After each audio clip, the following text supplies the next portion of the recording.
Ya, hari ini kita mau bicara tema peran gereja atau orang Kristen dalam era revolusi industri 4.0. Ya, terus terang bahwa ini sebenarnya adalah bukan tema yang menjadi bidang saya. Karena spesifikasi saya itu adalah pada doktrin-doktrin dasar iman Kristen. Tadi kalau saudara lihat memperkenalkan diri saya adalah dosen sistematik teologi. Sistematik teologi itu adalah satu cabang ilmu teologi yang khusus membahas soal doktrin-doktrin dalam iman Kristen. Doktrin Allah, misalnya Allah Tritunggal, doktrin Kristus, doktrin Alkitab, doktrin gereja, doktrin akhir zaman, doktrin setan, doktrin malaikat, dan macam-macam. Nah, itu sebenarnya adalah spesifikasi saya ada di sana. Selain itu juga saya menekuni bidang teologi praktika, misalnya homiletika, bagaimana mengajar orang berkhotbah, hermeneutics, bagaimana mengajar orang menafsir Alkitab dengan baik. Saya juga menekuni bidang apologetik. Apologetik itu adalah satu bidang ilmu yang melatih untuk mempertahankan iman Kristen dari berbagai macam serangan. Baik diserang oleh agama lain ataupun menghadapi bidat-bidat di dalam kekristenan sendiri. Nah, itu spesifikasi saya ada di sana. Sehingga ketika disodorkan tema begini, itu tema memberatkan sebenarnya, ya. Nah, tapi tidak apa-apa, kita akan belajar bersama-sama peran gereja atau orang Kristen dalam era revolusi industri 4.0. Kalau saya bertanya pada saudara, apa pendapat saudara tentang teologi? Apa yang muncul di pikiran saudara? Teologi, teologi anjing. Apa yang dimaksudkan dengan teologi anjing? Apa yang muncul di pikiran saudara? Yang muncul di pikiran saudara adalah teologi anjing itu apa? Harus begitu dulu. Bagaimana pandangan kita soal teori premilenialisme dispensasional? Kalau saya omong seperti itu, maka saudara pikir premilenialisme dispensasional itu apa? Ya kan? Nah, maka memang kita membahas sesuatu, kita mesti tahu apa itu apa sebenarnya.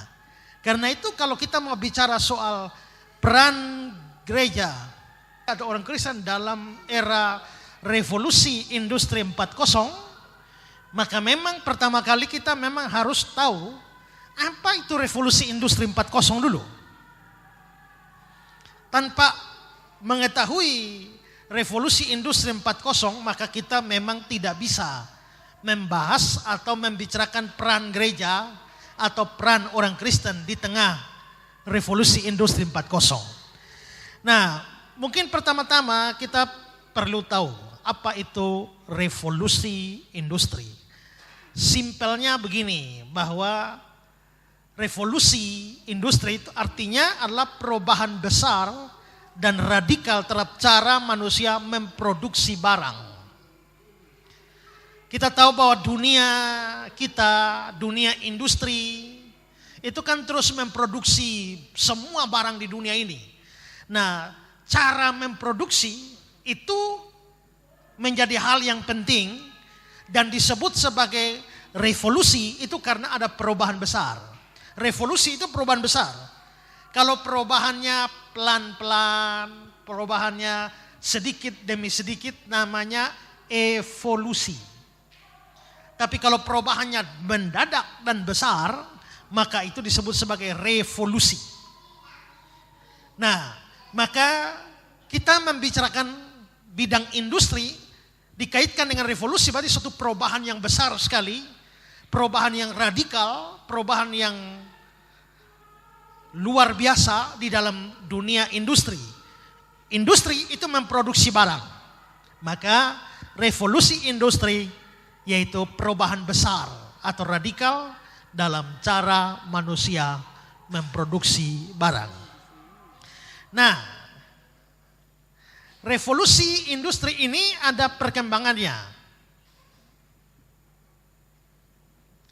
Kalau kita mempelajari sejarah perkembangan revolusi industri, maka sampai saat ini itu sudah ada 4 tahap perkembangan revolusi industri. Revolusi industri 10, 20, 30 sampai 40 yang sedang kita mau bicarakan ini. Dan setiap perubahan besar selalu diikuti oleh perubahan besar dalam berbagai bidang. Ekonomi, politik, bahkan militer, budaya, itu dipengaruhi semua dengan setiap tahap perubahan industri ini. Pada waktu industri 10 dimulai, perubahan dalam berbagai bidang terjadi. Kedua juga, tiga juga, maka keempat yang sedang kita hidupi, itu juga akan mempunyai dampak dalam berbagai bidang kehidupan dan tidak bisa tidak, termasuk mempengaruhi kehidupan bergereja maupun juga pelayanan atau misi orang Kristen atau gereja Kristen. Dan karenanya kita mau membicarakan itu.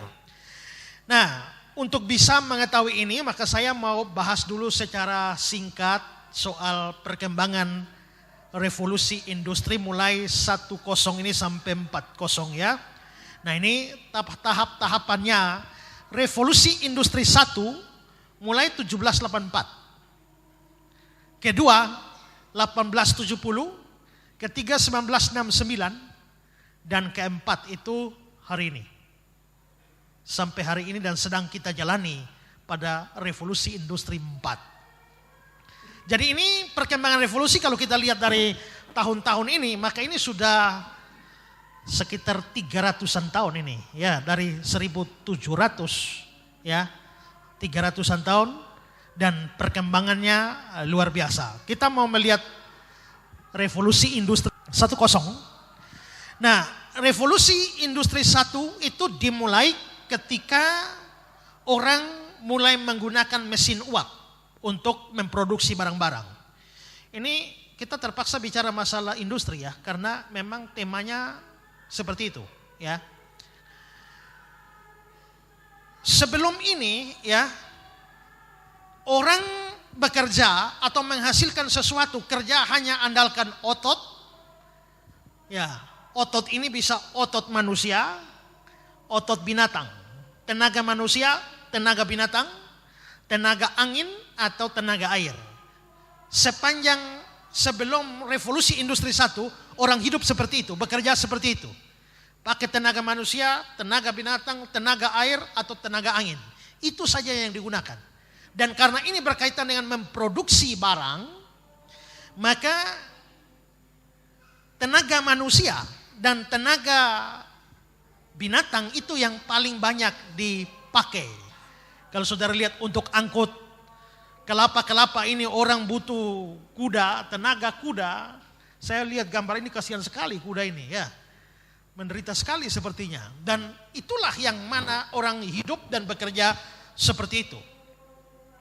Nah, masalah dengan revolusi sebelum revolusi 1 ketika orang hidup dan bekerja memproduksi barang dengan mempergunakan tenaga manusia, tenaga binatang dan sebagainya, ini banyak masalah. Karena tenaga otot ini terbatas. Manusia kerja berapa jam dia sudah loyo. Maka dia butuh istirahat lagi sekian jam. Begitu juga dengan binatang. Tenaga binatang, orang pakai tenaga binatang, binatangnya juga perlu istirahat. Maka ini perlu istirahat dan juga tidak bisa kerja non-stop selama 24 jam.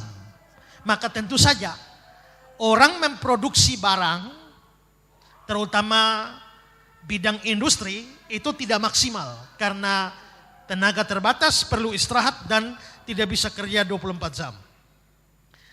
Tapi revolusi industri 1 ditandai dengan penemuan mesin uap dan ini menjadi suatu perkembangan yang luar biasa. Misalnya saja, mesin penggilingan itu bisa ditempatkan di mana saja.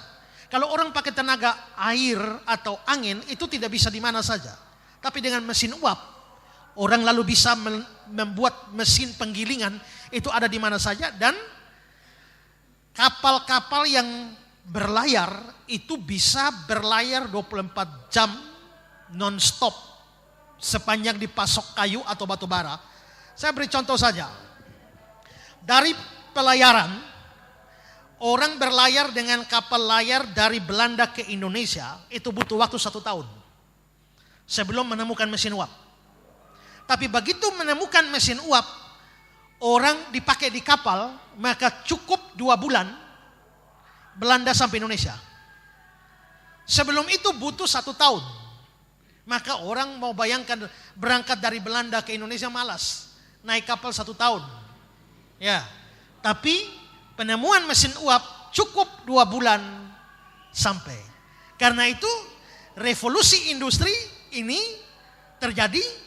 Maka orang sudah bisa bepergian dengan, maka orang-orang Eropa yang pada mulanya menggunakan revolusi 1, maka mereka sudah mempergunakan perkembangan ini, revolusi 1 ini, untuk lalu mengadakan perjalanan-perjalanan penelusuran dengan kapal yang hanya dari Eropa sampai ke Asia hanya 2 bulan. Maka mulai muncullah VOC datang ke Indonesia dan mulailah era kolonialisme atau penjajahan. Karena apa? Karena perkembangan revolusi industri 1. Tanpa perkembangan revolusi industri 1, mungkin penjajahan negara-negara Eropa kepada negara-negara Asia itu tidak terlalu besar seperti yang sudah terjadi, ya. Nah, ini mesin uapnya Watt yang dipakai sebagai standar penemuannya untuk revolusi industri 1. Sekarang kita masuk revolusi industri 2. Ini dimulai dengan ditemukannya listrik. Kalau yang 1 ditemukannya mesin uap, revolusi industri 2 itu dimulai dengan ditemukannya listrik. Dan ini penting sekali. Saudara bayangkan hari ini kalau tidak ada listrik, listrik mati berapa jam, berapa orang yang sengsara. Ya, kita semua sengsara di rumah kan? Rasanya hidup di zaman batu. Kalau listrik sampai mati. Dan sepanjang sejarah belum pernah ada listrik, tiba-tiba ditemukan listrik, maka ini membawa perubahan besar dalam dunia industri. Revolusi industri 1 memang luar biasa. Membuat orang bisa memproduksi barang-barang dengan lebih bagus seperti dibandingkan dengan sebelumnya. Tapi masalah produksi, pengangkutan hasil-hasil produksi, distribusinya itu menjadi masalah dengan masalah transportasi. Maka penemuan listrik ini penting sekali. Ini memungkinkan terciptanya berbagai macam alat transportasi yang sangat bergantung pada masalah listrik. Ya. Sebelum revolusi industri 1, transportasi yang dipakai untuk baik orang bepergian maupun juga bawa barang itu model seperti ini. Hanya semacam kereta-kereta yang masih tetap membutuhkan tenaga manusia juga untuk mengangkut atau menjalankan semuanya. Tapi dengan penemuan revolusi industri 2, penemuan listrik, maka mulai 1800 mobil dan alat transportasi lain mulai diciptakan secara massal. Maka mulai terus dikembangkan sampai hari ini kita lihat mobil ada di mana-mana. Itu start awal itu dari revolusi industri 2.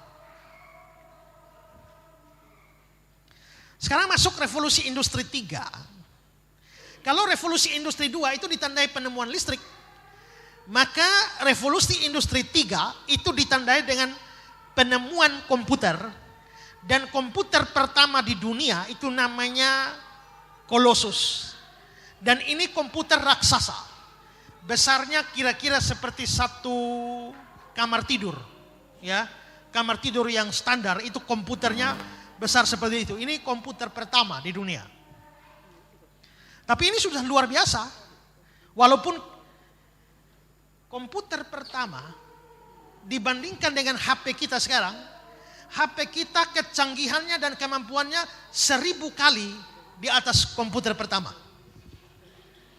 Yang saudara pegang ini sudah 1000 kali kemampuannya, kehebatannya dibandingkan komputer pertama. Saudara bayangkan kalau kita masih pegang komputer begini, satu orang pasang di satu kamar. Oh. Tapi untuk dunia masa itu, penemuan ini luar biasa. Penemuan komputer ini luar biasa. Dan akhirnya terus dikembangkan sehingga pada revolusi ketiga ini, khususnya setelah Perang Dunia Kedua, perkembangannya begitu pesat sampai segala sesuatu pada akhirnya dihubungkan dengan komputer.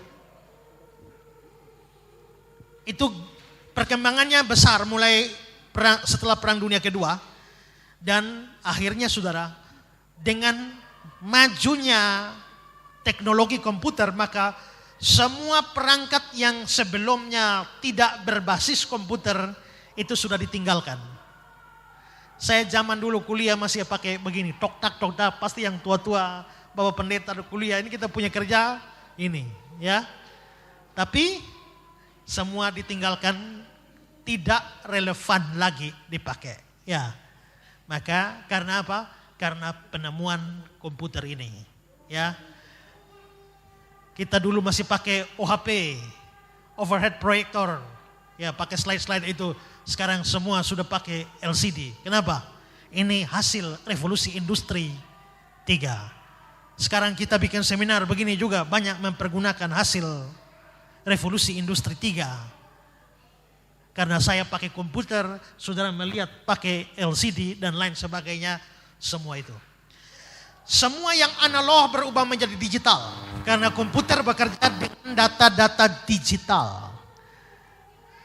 Dulu kita akrab dengan kaset-kaset pita ini. Mana ada lagi sekarang? Sudah barang langka. Bahkan anak-anak kita yang lahir 2000 mungkin tidak pernah lihat lagi ini barang. Ya, semua sudah berganti dengan kepingan-kepingan CD yang berkaitan erat juga dengan dunia komputer. Termasuk Alkitab. Kita pakai Alkitab begini, sekarang juga masih pakai. Tapi kan perkembangan juga orang sudah pakai Alkitab elektronik. Kenapa? Ini hasil revolusi 3. Revolusi industri 3. Orang sudah memakai Alkitab elektronik yang jauh lebih canggih. Kita mahasiswa teologi yang bergumul dengan kamus Alkitab, concordance Alkitab, sekarang semua bisa digital. Karena orang menggunakan software-software yang dengan sangat mudah bisa digunakan. Nanti sebentar saya akan menjelaskan itu juga dalam kaitan dengan pelayanan gereja.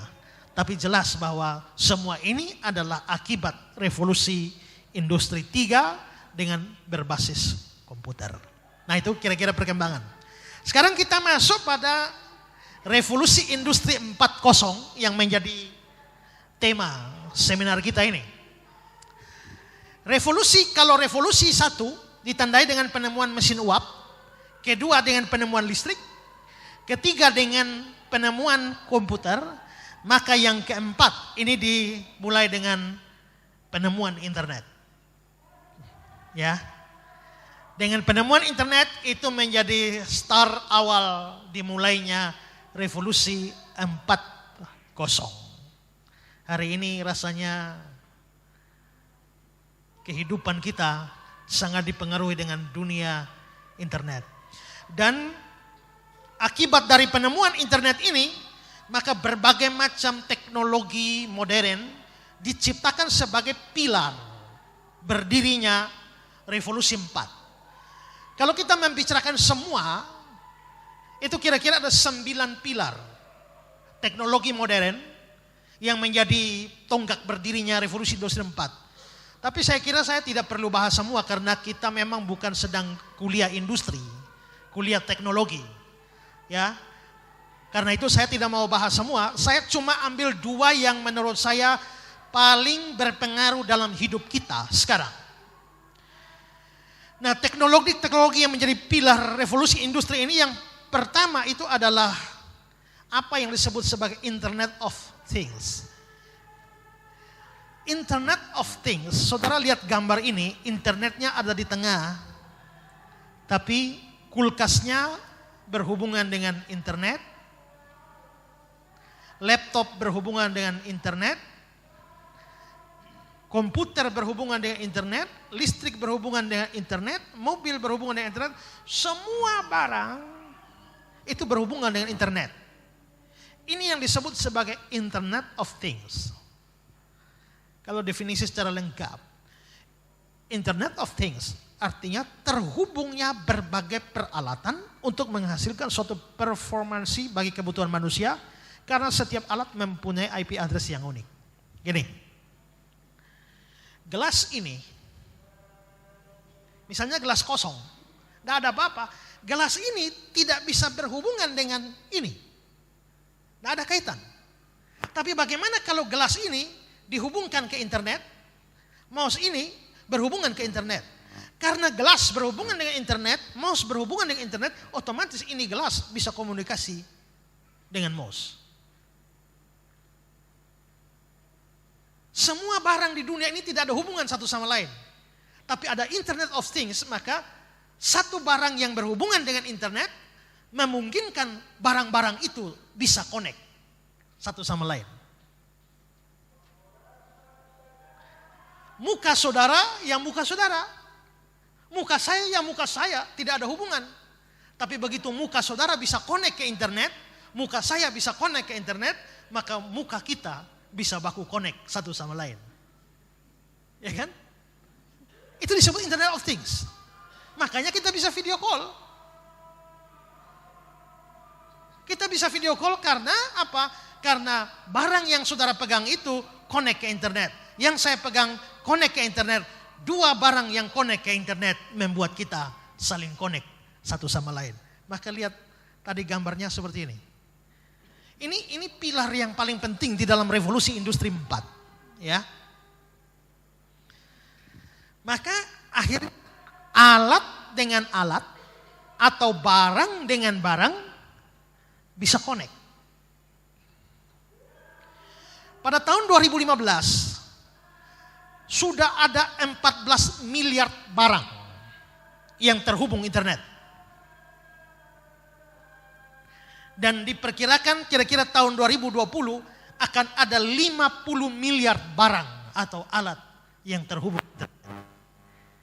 Bayangkan kalau 50 miliar barang terhubung internet, maka 50 barang ini bisa saling connect satu sama lain. Ini penting untuk dipahami untuk generasi lama. Bapak Pendeta termasuk saya juga, kita ini adalah generasi lama yang sedang tersesat. Generasi sisa yang tersesat di era industri 4.0 ini, ya. Karena kita ini adalah manusia peninggalan generasi 2, industri 2 atau industri 3, ya. Tapi karena umur panjang maka masih ada. Nah, itulah sebabnya banyak orang tua gaptek, karena itu kan manusia peninggalan revolusi industri 2-3. Beda dengan anak-anak kita yang waktu lahir, mereka sudah lahir dalam dunia internet, maka tidak sulit bagi mereka. Tapi bagi kita yang sudah tua-tua ini, nah ini menjadi kesulitan. Tapi saya hanya ingin beritahu bahwa kalau miliaran barang sudah terhubung ke internet, maka semua bisa dikontrol lewat tangan kita. Saya beri contoh saja, CCTV yang kita pasang di gereja atau di rumah. Dan di CCTV itu ketika dia connect ke internet dan HP saya connect ke internet, maka saya bisa melihat apa yang di rumah saya hanya dengan HP saya. Coba kalau CCTV di connect ke internet, HP saya tidak ke internet, mana bisa saya lihat? Begitu CCTV ke internet, HP saya ke internet, maka saya bisa lihat apa yang terjadi di rumah saya. Maka yang di rumah dengan yang di jalan bisa connect karena internet. Ini namanya Internet of Things. Di Amerika, di mana seluruh jalannya sudah penuh CCTV, bahkan ketika saudara jalan dan terjadi kecelakaan di jalan, langsung CCTV-nya mengambil gambar saudara, pesan langsung dikirim ke rumah sakit terdekat, langsung perintah untuk membawa ambulans segera tiba di tempat saudara. Begitu terjadi kecelakaan dalam hitungan berapa menit, ambulans datang. Mungkin kita untuk jalanan belum sampai seperti itu, tapi Amerika sudah seperti itu. Ponsel pintar, ya ini makanya disebut smartphone. Sampai sekarang kan yang phone yang dulu kan awal-awal era 90-an, 2000 sudah tidak ada lagi. Tapi semua sudah smartphone. Pintar sekali kita punya HP ini. Jam tangan pintar. Ada jam tangan yang ditaruh di tangan. Begitu saudara kecelakaan, dia langsung deteksi tensi saudara, kondisi darah bagaimana, kondisi tubuh bagaimana, langsung dikirim datanya ke rumah. Maka orang rumah langsung tahu saudara sekarat atau 2 karat. Ya.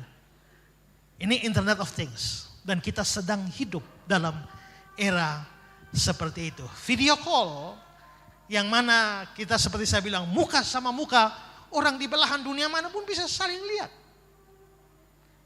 Karena Internet of Things. E-commerce,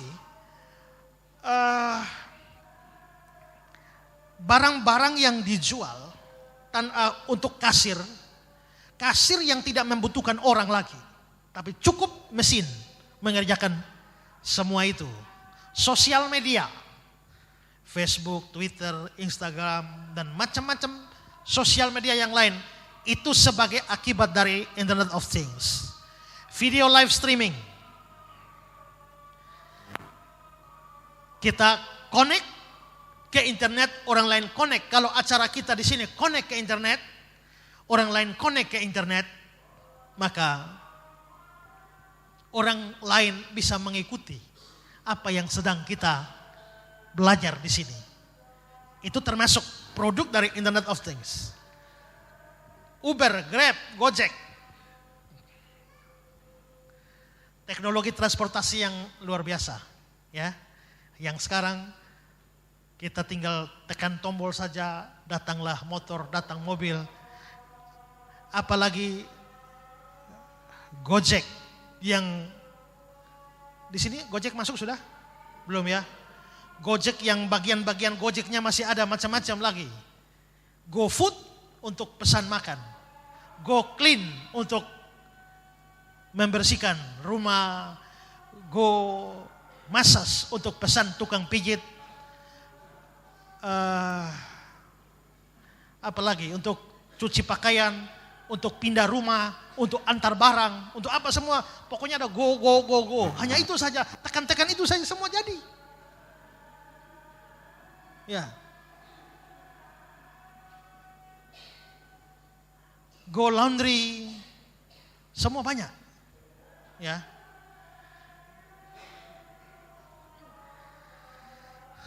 OVO. Orang tidak perlu lagi membayar secara cash. Tinggal masukkan OVO, pesan GoFood, dia datang antar makan, kita tidak perlu bayar karena langsung dipotong dari OVO, terus seperti itu. Kenapa semua itu? Ini produk dari Internet of Things. Transaksi perbankan. Dulu kalau kita ke bank antri panjang luar biasa. Tapi sekarang untuk apa? Semua hanya dari HP kita sudah bisa bertransaksi apa saja. Semua transaksi perbankan pakai itu. Pembelian tiket, check-in online semua. Maka matilah travel. Ya kan? Karena semua orang bisa beli tiket dari tangannya sendiri dan dia bisa check-in dari tangannya sendiri. Halo Dokter. Ini ada aplikasi yang saudara kalau masuk di Google Play, saudara bisa cari aplikasi ini Halo Dokter, yang semua orang di belahan dunia manapun bisa punya akses ke dokter. Kontak ke sana, ada dokter apa? Kamu mau cari dokter kepala, dokter sakit kepala, masuk pilih kepala, hidung, telinga, tenggorokan, jantung apa, pilih sendiri. Habis itu pilih sendiri, dia munculkan dokter-dokter, ada yang berbayar, ada yang free. Yang free mungkin karena dia lagi ulang tahun, dia kasih free apa segala macam. Saudara tinggal tekan lalu kasih pengeluhan. Begitu saudara kasih pengeluhan, dokter langsung bahwa sakitmu ini kemungkinan gini. Ini obatnya yang diperlukan ini.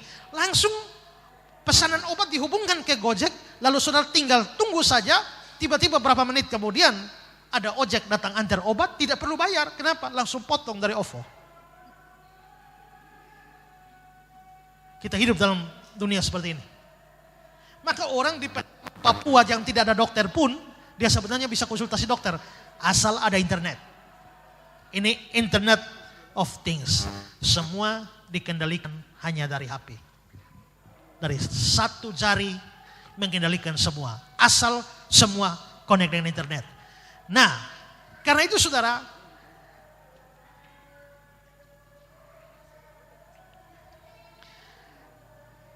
kalau saudara punya TV connect internet, saudara punya HP connect internet, maka saudara jalan, saudara tidak perlu mematikan TV manual. Saudara dari manapun saudara tekan, TV saudara mati di rumah.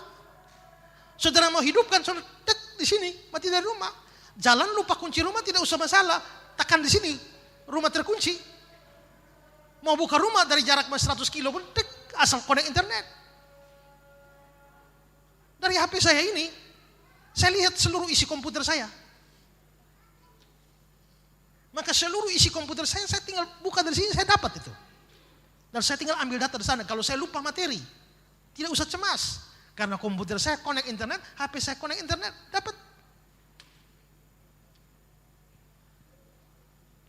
Mesin cuci saudara, kalau connect internet, tinggal saudara perintah dia saja dari sini, tek, cuci. Dia cuci sudah. Ya.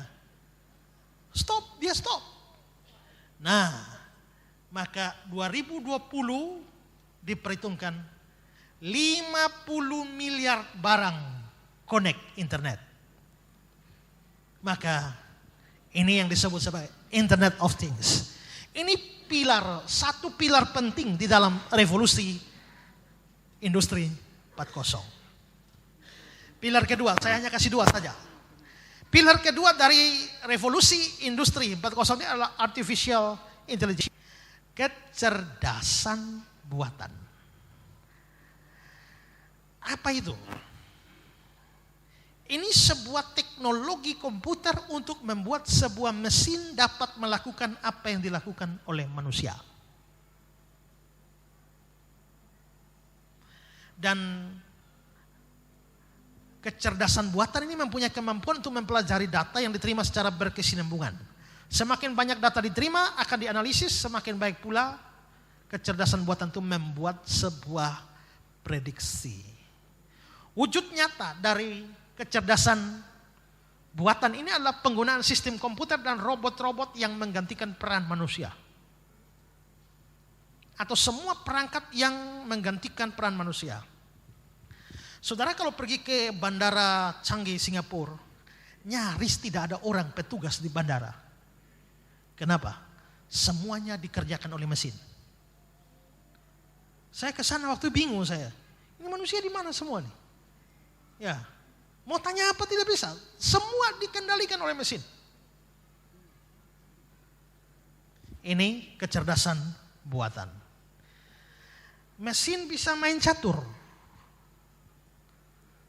Ya, kalau saudara game-game online kan saudara bisa lihat juga. Dan dia bisa berpikir bagaimana mengatur strategi bertahan menyerang. Itu bisa. Kulkas memesan isi sendiri. Kulkas itu ini mungkin belum ada di Indonesia ya. Tapi kulkas itu dia tahu isinya sudah kosong. Lalu dia pesan sendiri.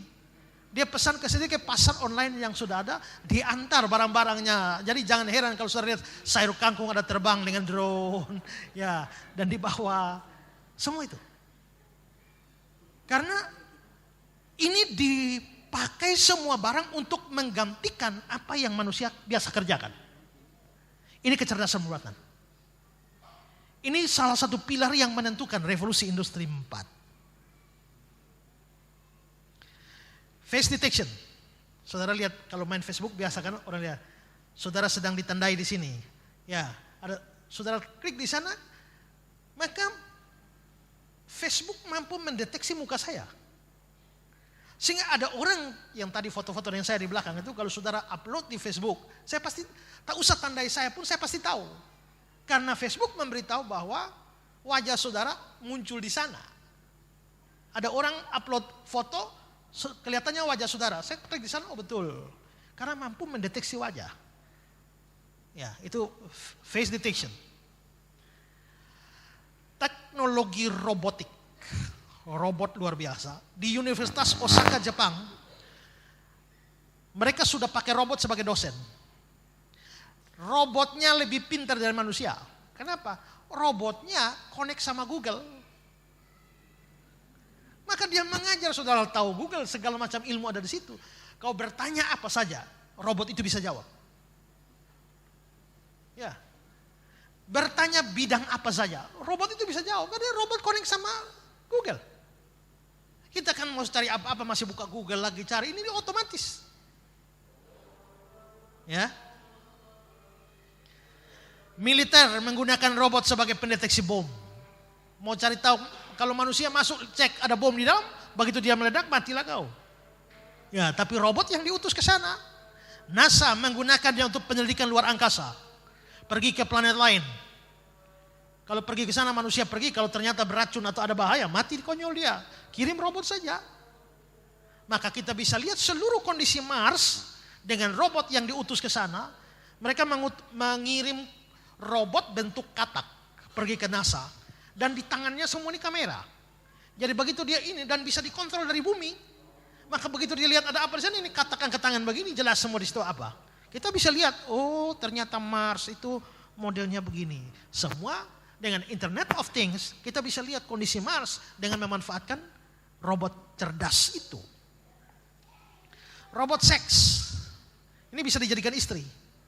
Dan luar biasanya, dia bisa cemburu, ya, dia bisa marah, dia bisa tersinggung. Ya. Ini robot seks yang bisa dijadikan istri. Cantik sekali ya. Dan gampang itu. Kalau sudah bosan, beli baru. Gak perlu cerai. Beli baru itu. Dia gak minta gaji, uang gaji tiap bulan. Amanlah uang kita. Ya. Ada robot satpam. Jaga keamanan, robot pembantu rumah tangga. Dan ada robot nama Sophia, karena dia bisa berinteraksi seperti manusia, maka dia diberikan kewarganegaraan. Ini robot pertama yang punya warga negara. Dan Arab Saudi yang memberikan kewarganegaraan kepada Sophia. Robot ini ya. Bisa-bisa pendeta juga ganti dengan robot. Ya. Song creator. Kita sekarang untuk cipta lagu, ya kalau lagu-lagu populer sekarang kan gampang lah, ya. Tapi lagu-lagu seperti lagu-lagu klasik, musik-musik klasik, Johann Sebastian Bach dan macam-macam Handel, haleluya, haleluya, haleluya. Itu ciptanya susah sekali itu. Tapi saudara, orang bisa menciptakan song creator yang aplikasi yang dia mampu kan sekarang gini. Coba saudara, ini lagu apa? La la la la la la la la la la la la la la la. Lagu apa? Lagu apa? Ya?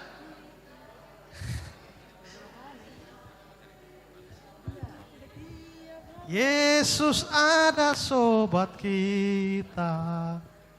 Tapi juga ada lagu lain. Kulihat ibu pertiwi sedang bersusah hati. Kan sama. Siapa yang cipta lebih dulu? Pasti Yesus ada sobat kita lebih dulu. Berarti ada orang yang mencuri nadanya, notnya. Yesus ada sobat kita. Lalu dijadikan lagu kebangsaan kita, lagu nasional kita, lagu Indonesia. Kulihat ibu pertiwi sedang bersusah hati. Yesus ada sobat kita amat tulus dan benar.